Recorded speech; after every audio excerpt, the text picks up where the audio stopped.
Joining me now is Michigan Democratic Congresswoman Debbie Dingell. Congresswoman Dingell, thank you so much for being here. We really appreciate it.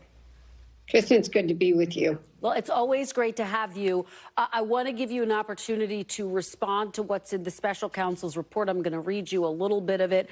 He writes in part, quote, "In his interview with our office, Mr. Biden's memory was worse. He did not remember when he was vice president, forgetting on the first day of the interview when his term ended, and forgetting on the second day of the interview when his term began." You have obviously interacted with President Biden on a regular basis. What do you think of that characterization? How do you respond? Look, last night I was stunned, and the more I've read more today, I'm just angry at this point. I think that I'll use the vice president's word. These are gratuitous, cheap shots that are not true. I can, from my own personal experience of 1 week ago today, or yesterday, I spent more than 8 hours with the president. And I'm going to tell you a very personal story, which I would never have shared, except that we seem to think there's nothing that's off limit anymore. But the death of John's anniversary was Wednesday, which is February 7th. And see, I made a mistake. I know the date, but sometimes you make a mistake. Yeah. And Bo's birthday is the 3rd. And President Biden never forgets John's anniversary and knows how hard and tough it is for me and ties it together. And he on that plane last Thursday knew I was going to have a tough week and checked on me and wanted to make sure I was okay.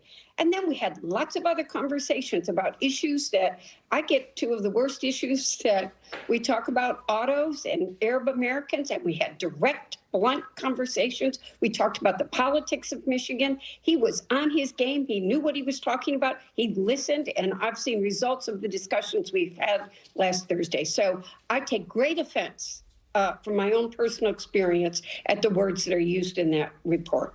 Well, we appreciate your sharing such a personal and obviously emotional story. So thank you for that perspective. I do want to get your broader thoughts, though, on the fact that if you look at the polling, 76% of Americans, based on our latest NBC News poll, say that they do have concerns about the president's mental and physical health. 62% said those concerns were major concerns.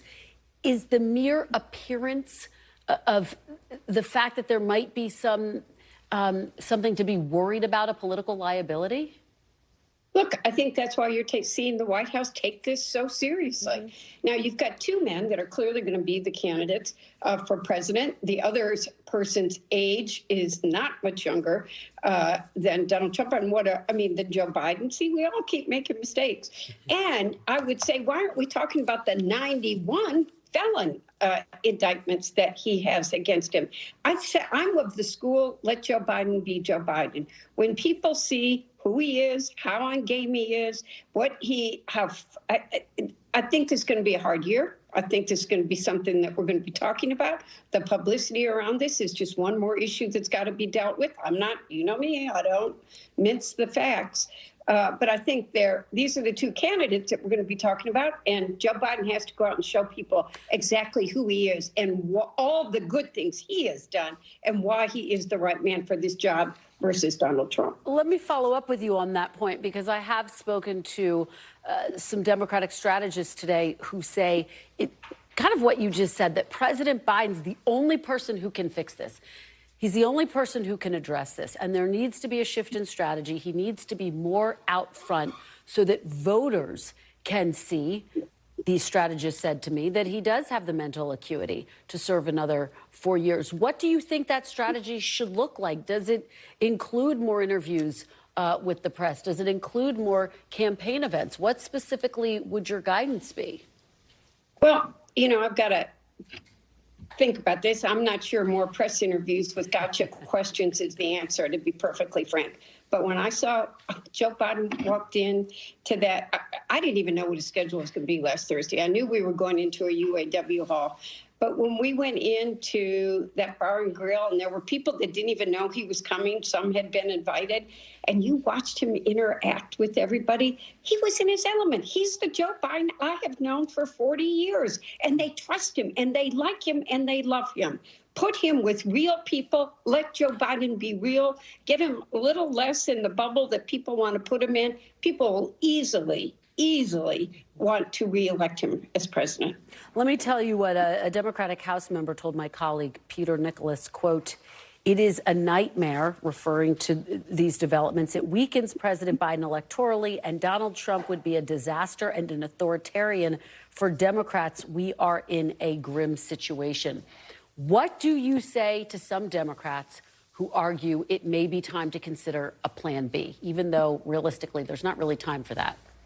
There isn't a plan B. So all of us we have got to get ourselves together and fight for our future, because a future with Donald Trump as president again should scare all of us, and what the consequences could be.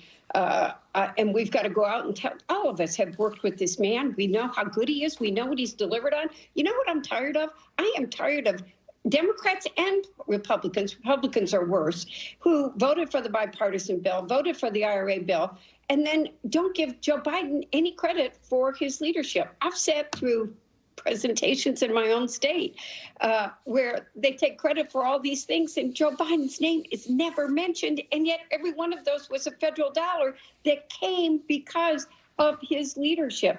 And these Republicans that actually have the nerve to go out there to roads and bridges, or to even go into a senior's home. A Republican did this in Michigan and talked about how the price of their insulin was down to $35 now. They didn't vote for it.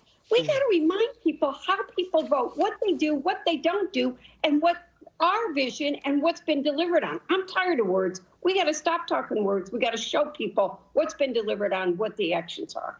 Finally, Congresswoman, I have to ask you, of course, about Michigan. We know that the campaign dispatched its campaign manager last week to talk to Arab American leaders there.